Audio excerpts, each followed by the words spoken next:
아모스서 3장 1절로 8절까지 말씀이 되겠습니다.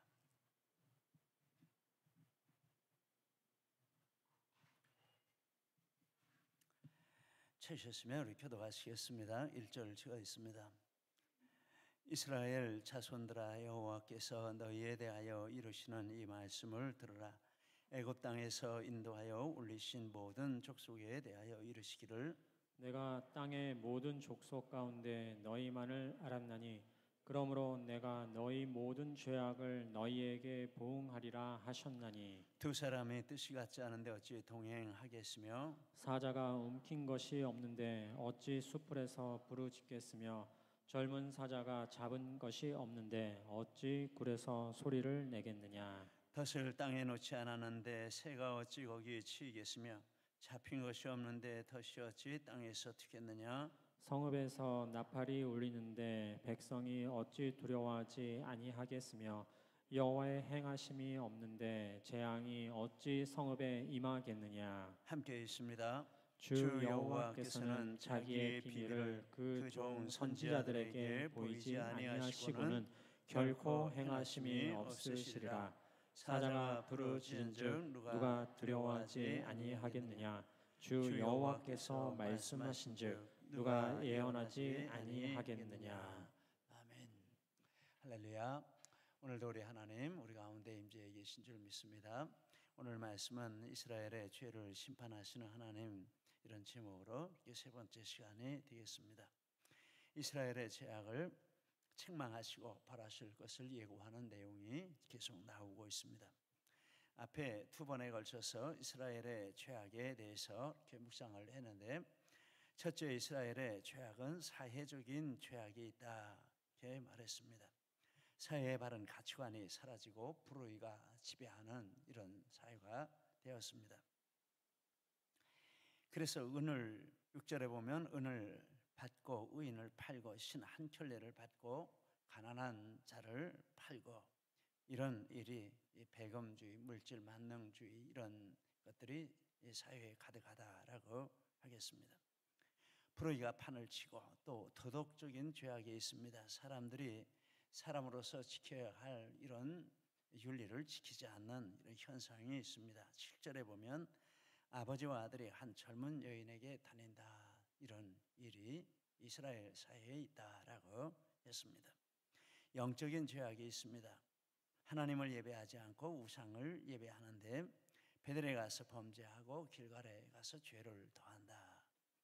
이런 여러 가지 이런 죄악이 함께 어울려져서 이렇게 나타나는 이런 것이 이스라엘 사회가 되었습니다. 사회적인 죄의 원인은 도덕적인 죄이고 도덕적인 죄의 원인은 영적인 죄다, 이렇게 말할 수 있습니다. 역으로 말하면 영적으로 바로 서면 도덕적으로 바로 설 수 있고, 또 도덕적으로 바로 서게 되면 사회적으로 바르게 설 수 있다, 이렇게 말할 수 있습니다. 그렇게 보면 이스라엘이 가장 먼저 할 일은 영적으로 바로 서는 일이라, 이렇게 말을 할 수 있겠습니다. 본문은 이스라엘이 영적으로 바로 서지 못한 것을 지적하시는 그런 내용이 나와 있습니다.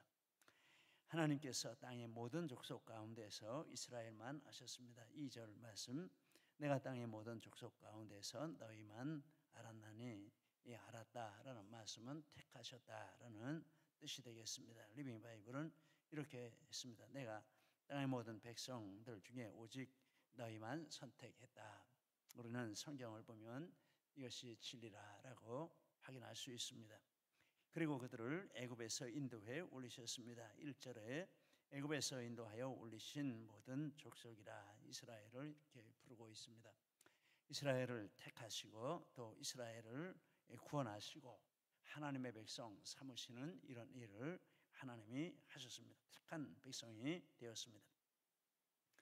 그들에 대해서 독특하고 유일한 이런 관심을 기울이는 이런 민족이 되었습니다.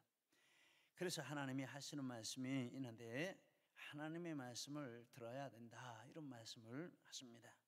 1절에 이스라엘 자손들아, 여호와께서 너희에 대하여 이르시는 이 말씀을 들으라. 이스라엘은 하나님께서 택하시고 구원하신 백성이기 때문에 하나님의 말씀을 들어야 합니다. 하나님의 말씀을 듣고 순종하는 그런 삶을 살아야 합니다. 그리고 하나님께서 이스라엘에게 말씀하시는 원리가 있는데 7절에서 그 원리를 말씀을 하고 있습니다. 7절에 보면 주 여호와께서는 자기의 비밀을 그 종 선지자들에게 보이지 아니하시고는 결코 행하심이 없으시리라. 이렇게 말씀하셨습니다. 이 말씀을 이렇게 정리를 이렇게 할 수 있습니다. 하나님이 자기의 비밀을 말씀하신다 이렇게 말했습니다. 하나님이 하나님의 뜻을 나타내시는 방법이 두 가지가 있다라고 했습니다. 자연 계시 또는 일반 계시가 있고 초자연 계시 또는 특별 계시가 있다 이렇게 말씀을 드렸습니다.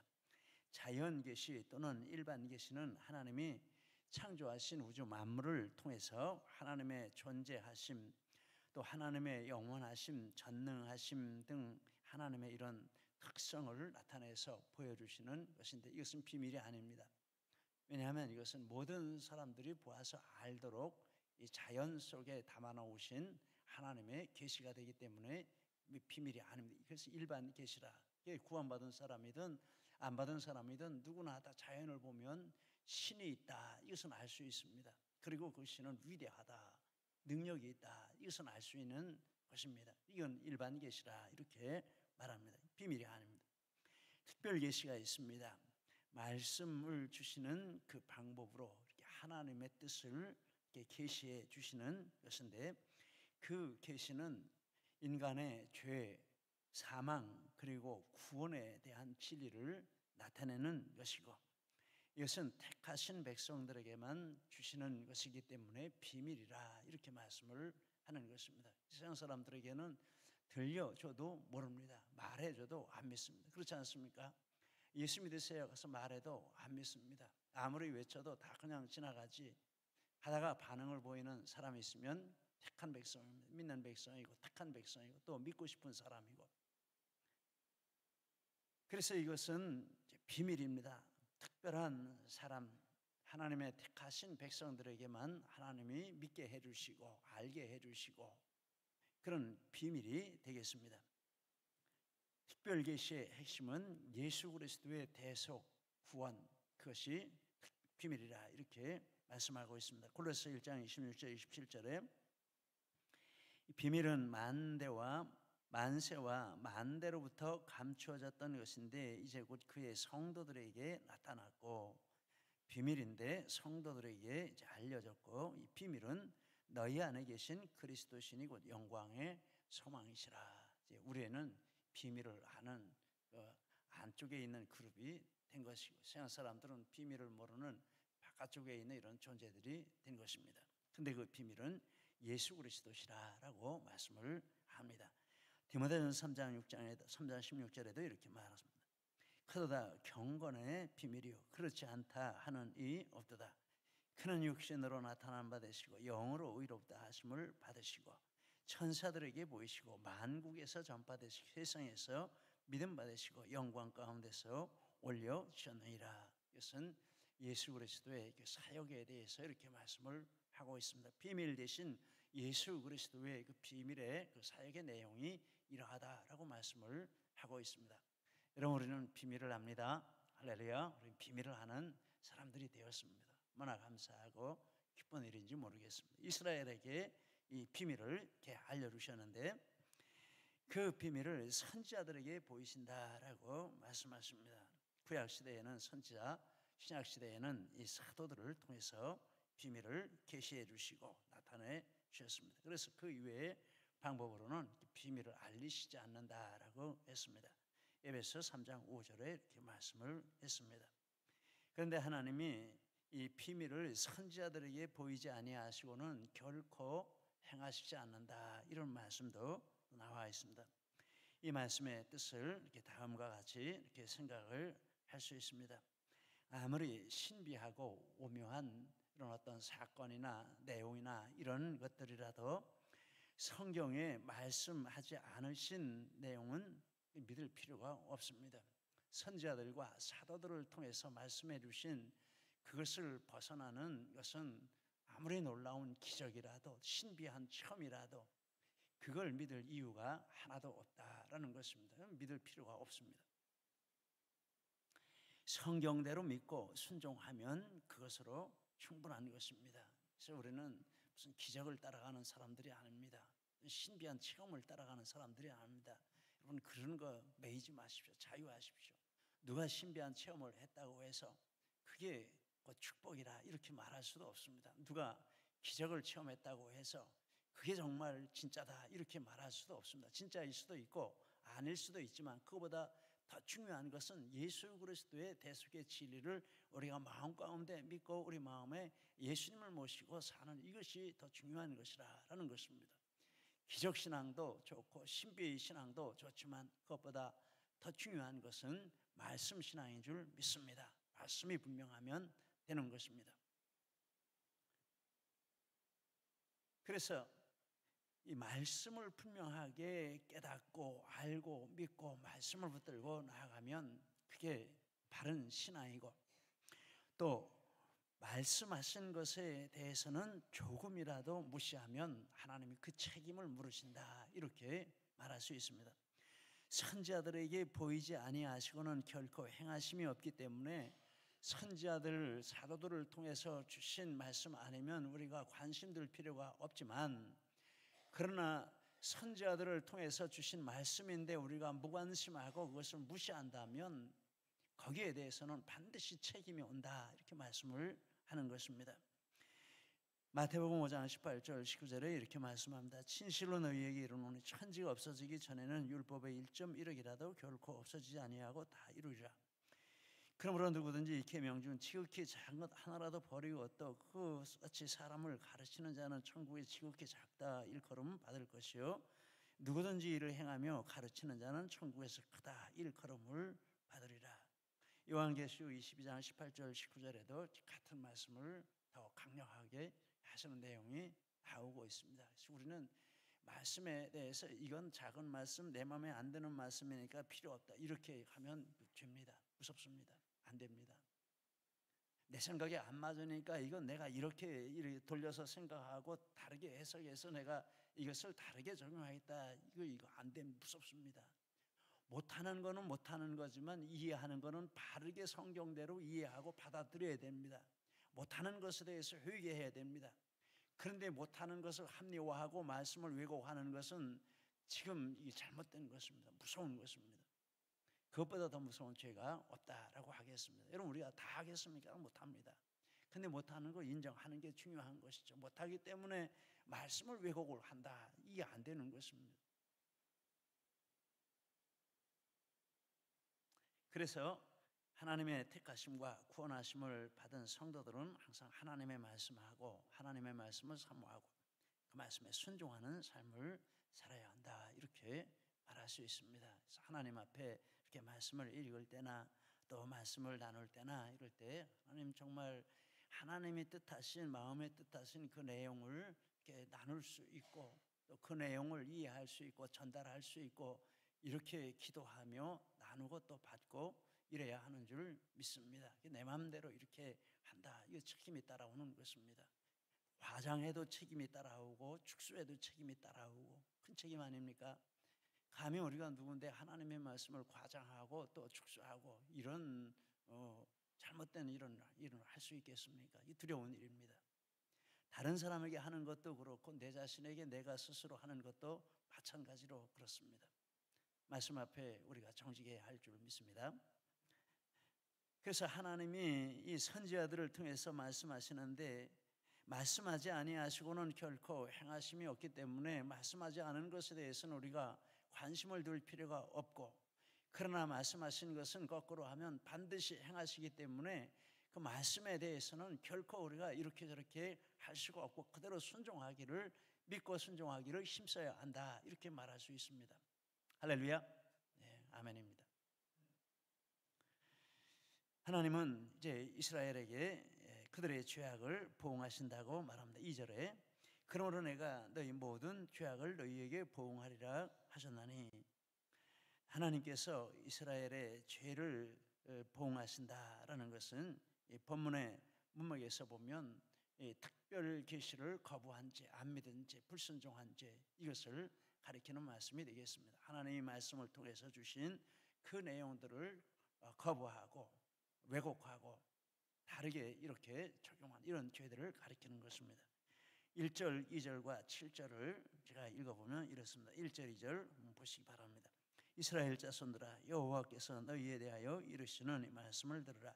애굽 땅에서 인도하여 올리신 모든 족속에 대하여 이르시기를 내가 땅의 모든 족속 가운데 너희만을 알았나니 그러므로 내가 너희 모든 죄악을 너희에게 봉하리라 하셨나니. 즉 1절, 2절 문맥을 연결하면 이 택하신 백성들에게 하나님이 특별하게 해주신 그 말씀에 대해서 지금 하나님이 보응하신다라는 것입니다. 이 말씀에 대한 문제가 그들에게 있다. 즉 영적인 죄를 그들이 짓고 있다라는 것입니다. 그리고 7절에 주 여호와께서는 자기의 비밀을 그 종 선지자들에게 보이지 아니하시고는 결코 행하심이 없으시리라. 이 특별 계시와 관련된 것입니다. 특별 계시를 순종하지 않을 때 나타나는 죄의 또 하나의 형태가 바로 우상 숭배인데 이스라엘의 우상 숭배가 만연한 이유가 거기에 있습니다. 14절에 보면 내가 이스라엘의 모든 죄를 보응하는 날에 베델의 제단들을 벌하여 그 제단의 뿔들을 곳과 땅에 떨어뜨리고 이렇게 말씀을 하고 있습니다. 하나님을 못 섬기면 우상을 섬기게 되고 하나님을 바르게 섬기면 우상을 버리게 됩니다. 여러분, 우리 눈에 보이는 우상도 늘 말씀드리지만 문제지만 우리 마음에 있는 우상이 더 큰 문제입니다. 이 마음의 우상을 버릴 때 정말 그리스도가 우리 안에 거하시는 이런 축복을 누리게 될 줄 믿습니다. 특별 계시를 순종하지 않은 이스라엘에 대해서 하나님이 보응하시는데 3절부터 쭉 하시는 비유의 말씀이 그 내용입니다. 3절에 보니까 두 사람이 뜻이 같지 않은데 어찌 동행하겠느냐. 리빙 바이블에는 우리 사이에 너희 죄를 두고 우리가 어떻게 동행할 수 있겠느냐. 그렇죠.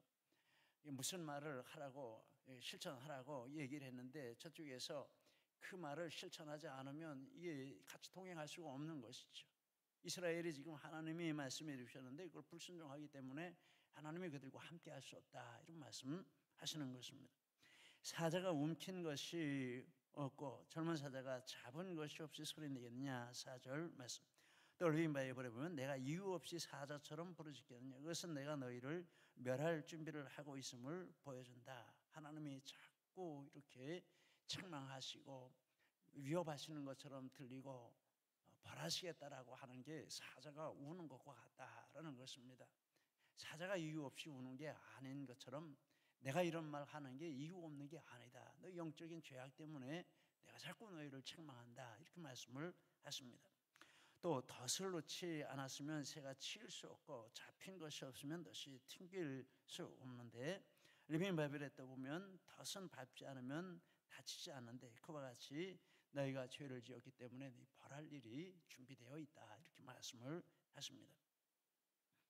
하나님이 이스라엘의 영적인 죄악을 벌하시며 어떻게 딱 영적인 죄악만 분리해서 벌하실 수는 없는 것이죠. 영적인 죄의 결과인 도덕적인 죄악도 벌하시고 도덕적인 죄의 결과인 사회적인 죄악도 벌하시고 이 세 가지 죄악을 함께 하나님이 이제 처리를 하신다라는 것입니다.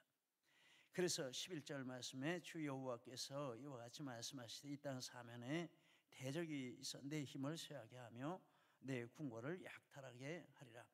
15절에 너희 겨울궁과 여름궁을 치리니 상하궁들이 파괴되며 큰 궁들이 무너지리라. 이렇게 말씀을 했습니다. 이스라엘의 가장 큰 죄는 다른 죄가 아니라 영적인 죄입니다. 우리도 가장 큰 죄는 다른 죄가 아니라 영적인 죄입니다. 영적으로 바로 서지 못하면 이게 가장 큰 죄입니다. 우리는 영적으로 바로 설 때 다른 것들은 자연히 거기에 따라오게 되는 줄 믿습니다. 이 진리를 우리 자신에게 이렇게 적용해 보면 어떨까 이런 생각을 하며 몇 가지 이렇게 적어 보았습니다. 첫째, 우리는 사회가 썩었다고 이렇게 사회를 욕합니다. 텔레비 보면 정말 욕할 일 많지 않습니까? 죽일 놈, 저 죽일 놈 이렇게 그냥 자연 발생적으로 이런 욕이 나올 이런 일들이 얼마나 많은지 모릅니다. 저러고도 벌 안 받고 어떻게 살아? 이런 말 나오기가 너무나도 쉽습니다. 정말 뉴스 보다 보면 이 인성이 망가질 것 같아요. 이 세상이 이렇구나. 그런데 사회가 썩은 그 원인은 영적인 부패라. 이것은 변함없는 사실입니다.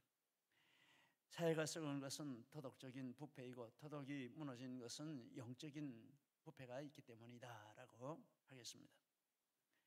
영적인 부패는 그 원인이 성도이고 교회입니다. 이 영적인 진원지는 교회죠. 그리고 우리 성도 한 사람 한 사람이 영적인 진원지입니다. 그래서 성도와 교회가 부패했기 때문에 도덕적으로 사회가 부패한다. 우리는 이렇게 생각할 수밖에 없습니다. 그리고 도덕적으로 부패하니까 뭐 다른 이제 사회적으로 뭐 가릴 것이 없는 것이 그런 것들은 결과이고 증상이지 원인이 아닙니다. 원인은 영적인 데 있습니다. 원인은 교회에 있습니다. 원인은 우리 성도된 우리들에게 있다. 이렇게 내가 믿은 지 얼마 안 되는데 그래도 어쩔 수가 없습니다.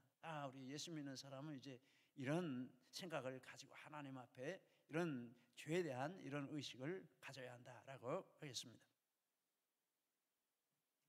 그런데 왜 부패했습니까? 성도와 교회가 부패한 것은 이와 같이 하나님의 계시에 대해서 지금 무시하거나 무지하거나 말씀이 없기 때문이라.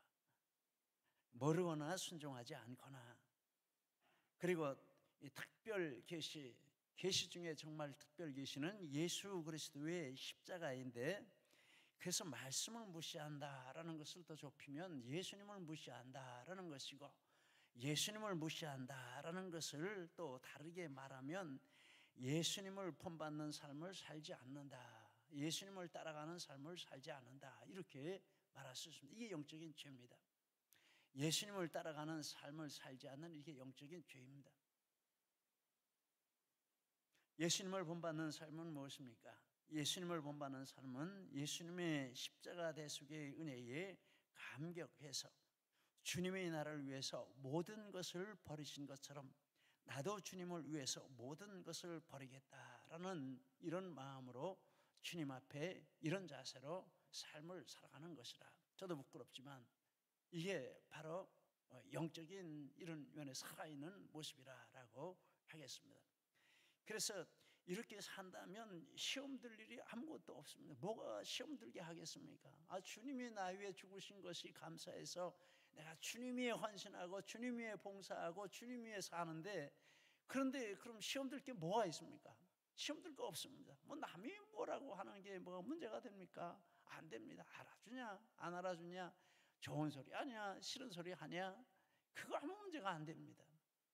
이게 없어지면은 이제 그런 것들이 이렇게 마음에 이렇게 들어와서 넘어뜨리기도 하고 문제도 만들고 그렇습니다.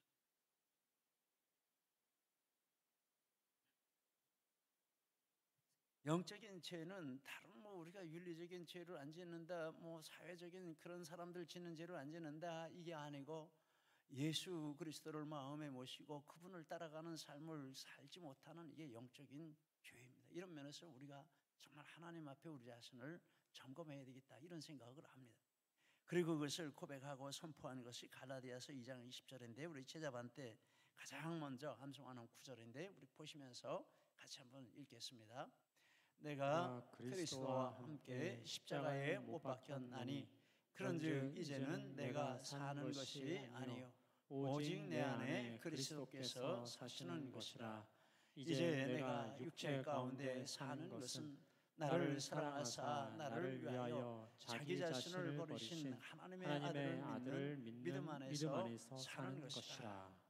저게 제자반 첫 번째 시작할 때 가장 앞에 나오는 그 암송 두 개 중에 하나, 고린도후서 5장 17절하고 그 다음에 갈라디아서 2장 10절, 가장 먼저 암송하는 두 구절입니다. 그래서 이렇게 암송하다 보면 A 12구절, B 12구절, C, D, E 12구절 합 69절인데 저건 쉬운 거다, 저거는 기초다, 이렇게 생각할 수도 있습니다. 그런데 쉬운 것도 아니고 기초도 아니고 가장 중요한 것입니다. 가장 중요한 것이기 때문에 가장 앞에 나온 것이죠.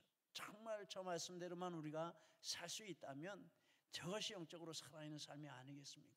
그리고 우리가 날마다 이 말씀을 마음에 담고 이 말씀에 내가 지금 그렇게 살려고 그 방향으로 가고 있는가, 내가 지금 하려고 하는 그 일이 이 예수님이 내 안에서 하시는 그 일과 일치되는 그런 것인가, 이건 날마다 우리가 생각해 봐야 된다는 것이죠. 점검해 봐야 된다는 것이죠. 이것만 된다면, 이 한 구절만 내 삶 가운데 그대로 살아 역사한다면 정말 대단한 일입니다. 문제 없습니다. 그리고 이것이 된다면 이런 사람이 가는 곳에는 사람들이 자신을 다시 살펴보게 될 것입니다. 정말 내가 바로 살고 있나? 정말 내가 옳은 행동을 하고 있나? 그냥 말 안 해도 그 위험에 자기 자신을 살피는 이런 역사가 일어날 것입니다. 우리 이래야 되지 않겠습니까? 교회는 또 이래야 되지 않겠습니까? 그래서 우리가 이렇게 살기 시작하면 이 세상은 변하지 않을 수 없는 것인 줄 믿습니다. 이것은 지금 드리는 말이 아니라 성경이 증명하고 교회 역사가 증명하는 역사적인 진리가 되겠습니다. 그러므로 우리 문제는 우리에게 있는 것이지 사회에 있는 것이 아니고 다른 어디에 있는 것도 아니고, 교회가 바로 서게 될 때 아무리 극소수라도 살아있는 성도들이 있을 때 그들을 통해 하나님의 역사하시면 사회가 변화되고 나라가 변화되는 이런 역사가 일어날 줄 믿습니다. 우리가 그런 주인공이 되면 참 좋겠습니다. 이런 축복이 우리 모두에게 함께 하시기를 예수님 이름으로 축복합니다.